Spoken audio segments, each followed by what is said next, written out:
come together. Right, go ahead, Michelle.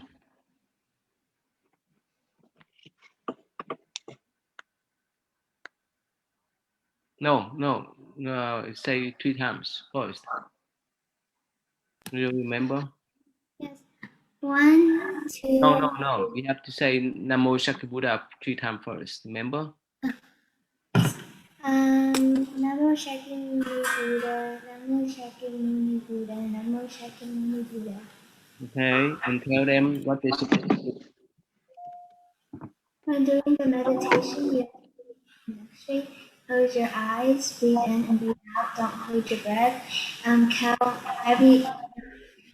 Breathe in and breathe out. That's. Don't let your monkey mind chase you. If you mess up your counting, start from 1. Very good. Ready? Go ahead, Michelle. Count from 1 to 3. 1, 2.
It's done. Okay, ask them. Lena, how many did 47. Johnny, how many?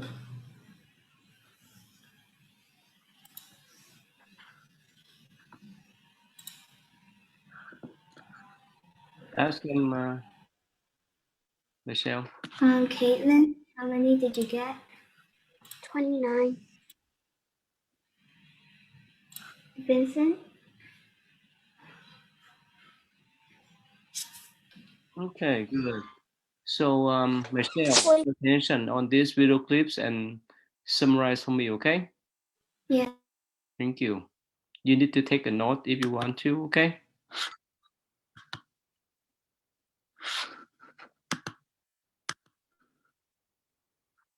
On a time, about 5 eons ago. Can you hear, Michelle? Yes. The Bodhisattva was a trader of fancy goods in the kingdom of Seriwa. Sometimes, he traveled with another trader who sold the same wares as him, but this trader tended to be greedy. One day, they decided to cross the Telawaha River to try selling their wares in the city of Andapura. After discussing it, they decided it would be silly to go together and sell the same things. So the Bodhisattva asked the greedy trader if he wanted to go across the river first or second. The greedy trader thought about it. If he went first, people would see his wares first, so they wouldn't have any reference to compare them to. They wouldn't know what was valuable and what wasn't. He could set his prices as high as he wanted to. So, the greedy trader told the Bodhisattva that he wanted to go first. The Bodhisattva agreed to go second. He realized that it wasn't a bad thing. If he went second, he would not have to haggle because the prices would already be set. And since people would have already seen the greedy trader's wares first, they would recognize that the Bodhisattva's items were higher quality and be eager to buy them. In the city of Andapura, there was a large mansion that once belonged to a rich merchant. But over time, he lost all his sons, brothers, and all his wealth. Nowadays, the only survivors were a girl and her grandmother. Their most prized possession was a golden tray that used to belong to the great merchant. But now, it was covered in dirt, filth, and grime.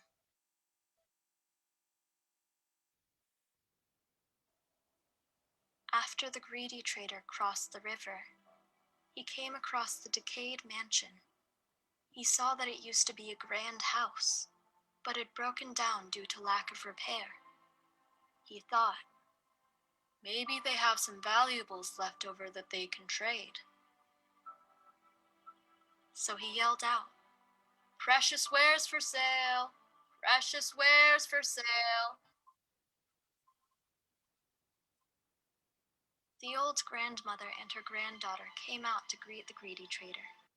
The granddaughter asked her grandmother, "Please, grandmother, buy me a trinket, something I can play with. It's been so long since I've had a toy." Her grandmother asked the trader, "Sir trader, all we have is this tray that used to belong to the master of the house. What can you offer in exchange for it?" The greedy trader, suspecting that it might be valuable, examined the dirty tray. He flipped it over and scratched the bottom, and discovered that it was made of pure gold. He knew that this tray was worth many hundreds of thousands of silver, more than he could ever afford. He also knew that the old lady and her granddaughter probably didn't know the true value of the tray.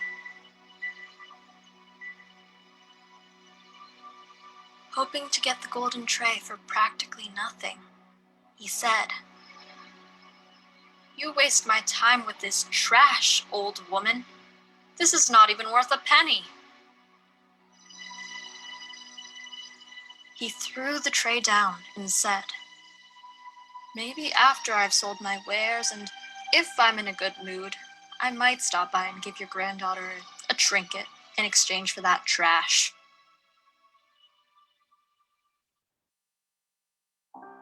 After the agreed upon time had passed, it was the Bodhisattva's turn to cross the river and sell his wares.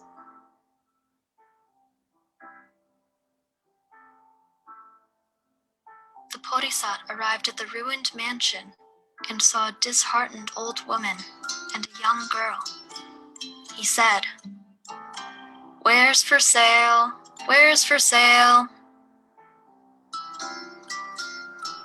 The grandmother waved him away, saying, "We have nothing to trade.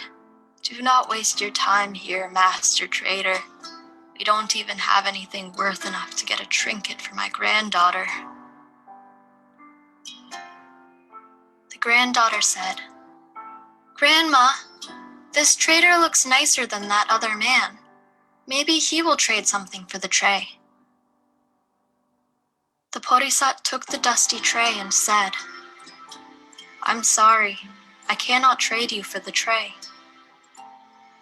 The granddaughter said, "I knew it. It is worthless. It's not even worth a little trinket." The Bodhisattva smiled and said, "No, you misunderstand." He cleaned the tray with some tools and handed it back to the grandmother and her granddaughter. He said, "This golden tray is worth at least 100,000 coins. My goods are only worth about 90,000 coins in total. I can't afford this tray." The grandmother then said, "The first merchant was here and told us that it was not even worth a penny. He threw it on the floor and walked away. It must be your honesty and goodness that has turned it into gold. Take it. Give us whatever you want for it."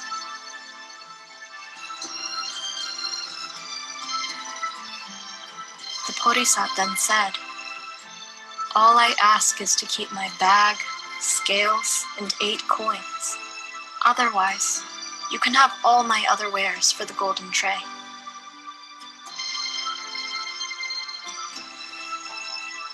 After trading with the happy grandmother and her excited granddaughter, the Porisat went back to the river and paid the ferryman 8 coins for the trip home. He boarded the boat smiling. He was extremely satisfied with the day's events.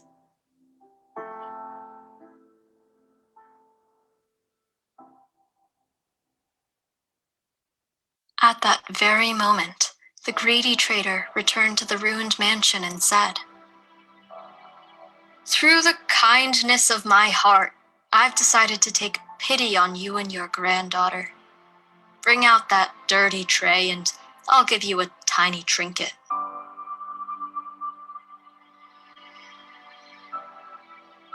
The old woman came out and said, "You scoundrel, you told us our golden tray was not even worth a penny, but an honest trader gave us over 1,000 pieces for it. Be gone, you dishonest villain." Upon hearing that the Porisat had traded for the golden tray, the greedy trader exclaimed, "He has robbed me. He has caused me a terrible loss." He was so distraught that he left all of his goods and belongings right there. He took the beam off his scales to use as a weapon. Then he sprinted towards the river. When he got to the river, he demanded the Porisat turn the ferry around and bring him the golden tray. The Porisat told the ferryman not to turn around. All the greedy trader could do was watch as the Porisat floated away with the golden tray in hand. The greedy trader's heart grew hot with anger and the desire for revenge.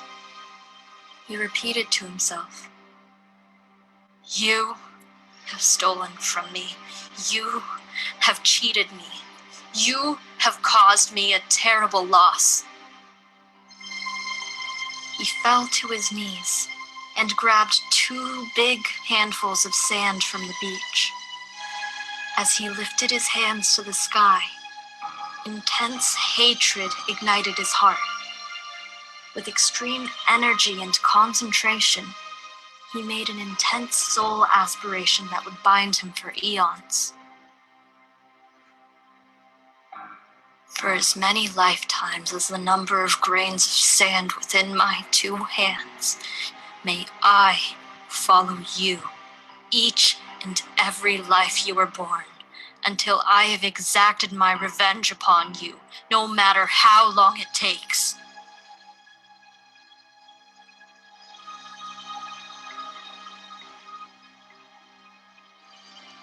After making his severe soul aspiration, the greedy trader was so full of hatred and anger. As he watched the Porisat drift away, the sheer magnitude of his hatred made his heart give out. Blood gushed out of his mouth, and he died a painful death. The honest trader spent every future rebirth cultivating his paramitas until he was eligible to become the Buddha Gautama. However, for the greedy trader, from that day forward, every life that he was eligible, he was reborn as the nemesis of the Porisat. It remained that way until the Buddha's final life. In that life, he was born as the Buddha's cousin, Tewatan, and schemed the Buddha's murder and usurpation. The evil of his deeds was so overwhelming that he was one of the few people that the earth swallowed whole. Okay, go ahead, Michelle. What's the story about? The story is about 2 traders. One was very greedy and one was very honest. and they were going to sell their valuables or chocolates, and they came upon a discussion of who should go first. The greedy one decided to go first, so he could profit more. But the second person thought it would be a lot better to go second for some reasons. And then first he saw a rundown mansion which belonged to a rich merchant but had lost everything, and the grandma and daughter had inherited everything. But there was also a valuable, which is a golden plate, but it was covered in dust, so nobody would know. The first trader saw that it looked like a mansion, so he decided to go there and search for valuables. When he saw the golden plate, he thought it looked like a valuable, so he scratched it and he found out it was gold. So he didn't want to sell anything, so he said it was really worthless, and he threw it on the ground. And he said if he wants to, he would sell the plate for free for one trinket. And then he went on. Then the honest merchant came and suddenly realized that it was actually a golden plate and was honest. So he gave the family, the small couple, like all his trinkets, and just kept his things that he needed. And when he left, and he left, then the greedy merchant came and then said he wanted to give one trinket for the golden plate, but the daughter and grandma had already realized what was wrong, so they told him the greedy he wouldn't be getting it because the honest merchant had gave had told them the truth, and they had already gave into it. And then he was very angry at this, and then when he saw the honest merchant, he said that he would always seek revenge, and then he was so angry that he died. And then, after multiple lives, the honest merchant became a follower of the Buddha, and the honest merchant, when he had a chance, he always was against him.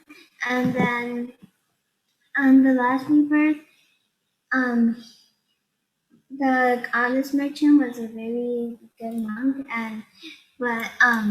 but the bad merchant or the greedy merchant was born as Buddha's cousin Devadatta. So what you learn from this story?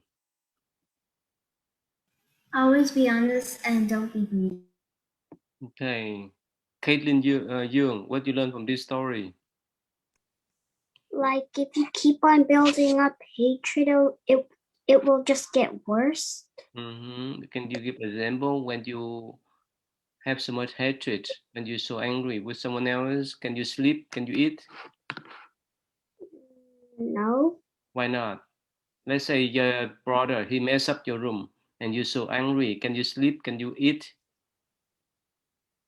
No, because like I would just keep on thinking about it, and I can't think of anything else. Okay. So what happened if he messed up your room? He messed up your stuff. I would be mad. Oh, so if you mad, then so you could not sleep, you could not eat, then you would not enjoy your game and so forth. So what should you do when he mess up your room, your stuff? I can just fix it. Yourself and tell your parents or tell him to cool down. Don't mess up your room, your stuff anymore, right? so you can tell them in peaceful way. Make sense, Kaylin Dung? Yes. Okay. So Hong, if some of your friends mess up your stuff at school, what happened if you're angry? Hong, I don't know. you don't know, huh? Emmy, you know, if someone mess up your stuff at school and you're so angry, how could you handle then? Ask them to help you clean up. I mean that how could you calm your mind if someone mess up your stuff? How? It's better to cool down the mind, or it's better to have angry mind? Cool down. Why? Why you need to have cool mind? Why? So you can think more clearly, right? Okay? Yeah. Very good. Yeah, go ahead, thầy giáo Pháp.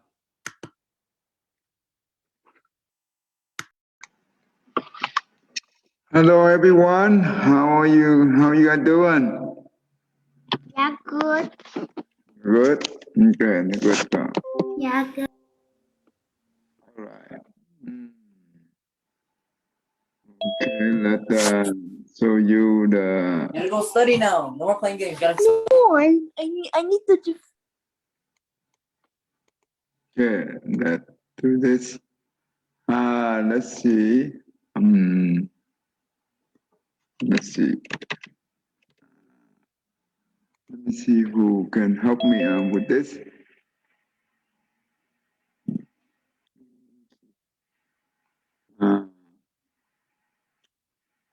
Sophia, you want to help me to summarize this one for me? Sure. Dạ con ha. Thank you.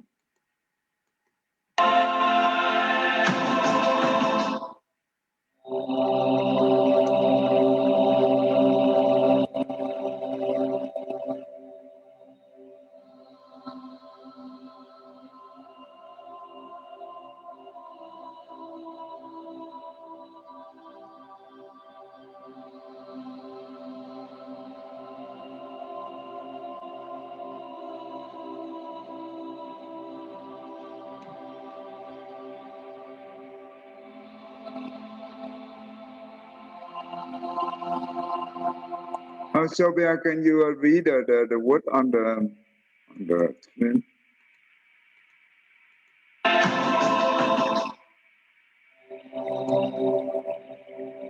They are everywhere. They are someone's son, daughter, sister, father, mother. Living on the street, some with mental illness. All struggling to survive. One cold January afternoon in San Francisco, I was out to lunch with some friends. A hungry homeless man came in the restaurant searching for food. The staff threw her to the ground and dragged her out of the restaurant. My friends immediately jumped up to help this poor woman.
there now.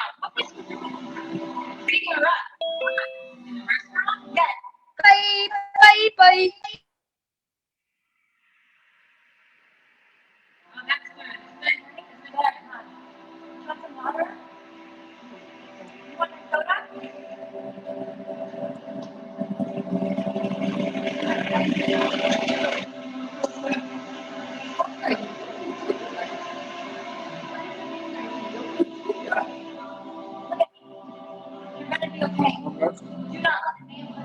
Cái cô này có giúp không? I don't want to okay.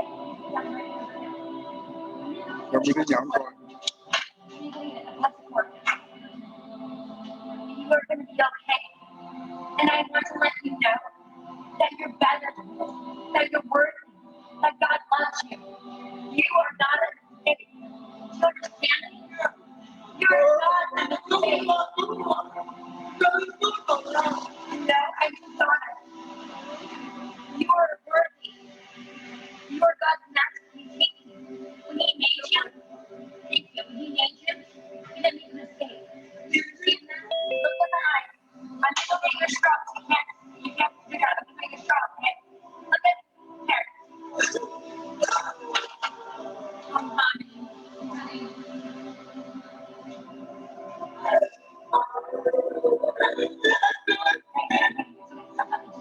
Just enjoy this and thank you, Jesus. Thank you, God,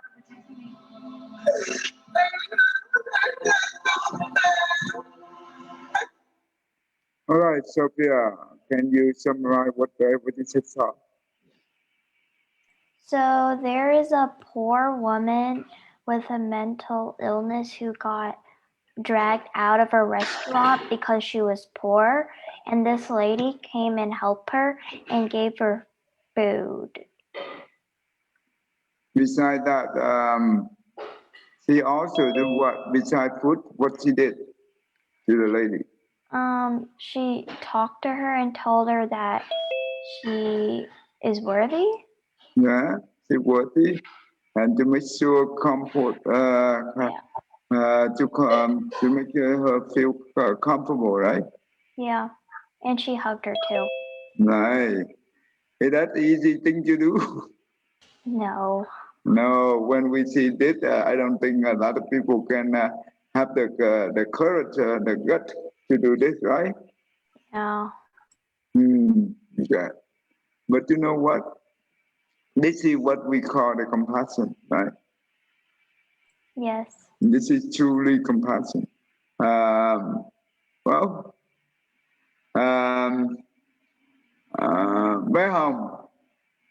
When we see the homeless person, should we look down on them, or we should always help them? Always help them. We always help them, right? Yeah. And how do you? How can you be able to help them if you want to? By showing compassion.